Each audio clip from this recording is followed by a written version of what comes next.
we finished a caucus over lunch and we agreed, subject to some minor discussion pa among our chairpersons and the paperwork, that a subcommittee will be formed sa flood control and Senator Marcoleta will issue the notices on Monday para ituloy na sa Thursday yung flood control scam hearings.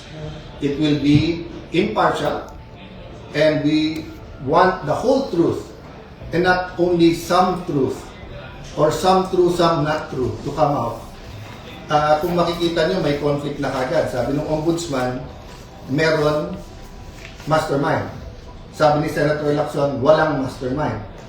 Sabi ni Senator Lacson, ito yung mga dapat hindi imbitahin. Sabi naman ni Senator Marcoleta, ito dapat imbitahin. So I'm inviting the whole public, bantayan nyo Senado, in the same manner that we are on trial when we have the impeachment. We also have to hold everyone accountable pagdating dito sa flood control. Which goes to my second point. The Committee on Public Order, dun po na-assign yung May 11 events that for us led to the May 13. And ngayon, kung sino-sino nag-iimbestiga, sabay-sabay po ngayon nag-iimbestiga, nagsistatement sa Senate. DOJ,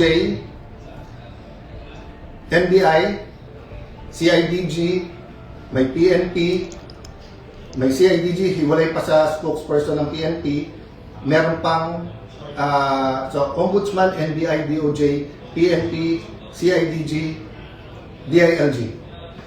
Agad-agad pumayag kami sa joint with the DILG at PNP, but at one point, sila na lang. Kami tahimik para independent. Pero kung ano na narinig kong statement, katulad nung sa CIDG na imbestigahan daw si Robin at kami dun sa pagtakas ni Senator Bato. Mismong boss nyo na mismong DILG at PNP nagsabi na May 13, wala pa kayong hawak na warrant. At pending pa sa Supreme Court kung pwede nga i-serve yung warrant. So paano naging pagtakas yon at paano naging krimen na tulungan siyang makalabas? So kung iimbestigahan nyo ang buong Senate at majority, kailangan yung imbestigahan ng Chief PNP at SILG.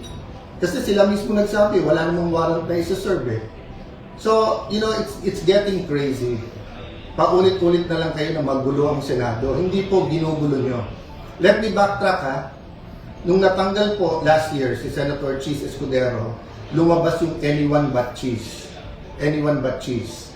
O, pumayag na si kanina, Senator Loren. Nung February po, iupo po namin si Senator Loren. Doon nagsimula yung mga pressure at doon po nag-impulsa na narinig namin na kasama sa deal yung mga kaso.